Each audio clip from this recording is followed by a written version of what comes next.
In this case, the samples were in three different categories. There were samples that were, or patients that were classified as typical Alzheimer's, typical long duration Alzheimer's cases.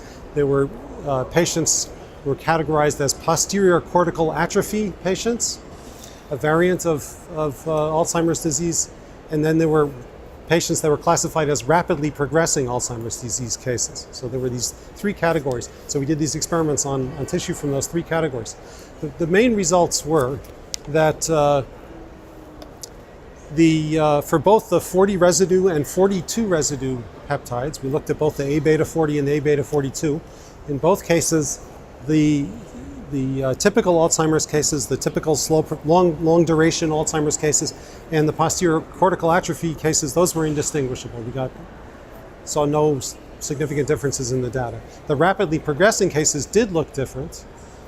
In particular, they were more heterogeneous. We saw greater variety of amyloid fibril structures derived from the brain tissue of the rapidly progressing cases, especially for the 40 residue Aβ, the Aβ40 peptide. So there was that difference. Perhaps more importantly, what we found was that there are particular structures that are the predominant structures.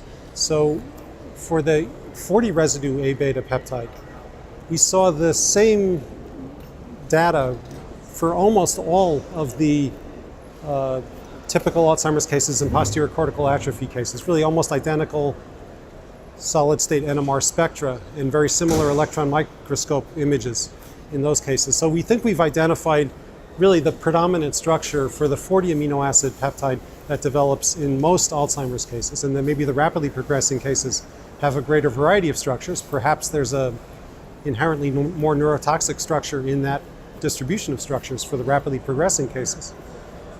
For the 42 residue peptide, the Aβ42, we identified two predominant structures, or the solid state NMR signatures of two predominant structures. So what my lab is doing now is actually trying to determine the details of those molecular structures. Now that we know what the main structures are from looking at this large set of samples, we now want to figure out their molecular structural details, develop complete molecular structural models for those predominant structures.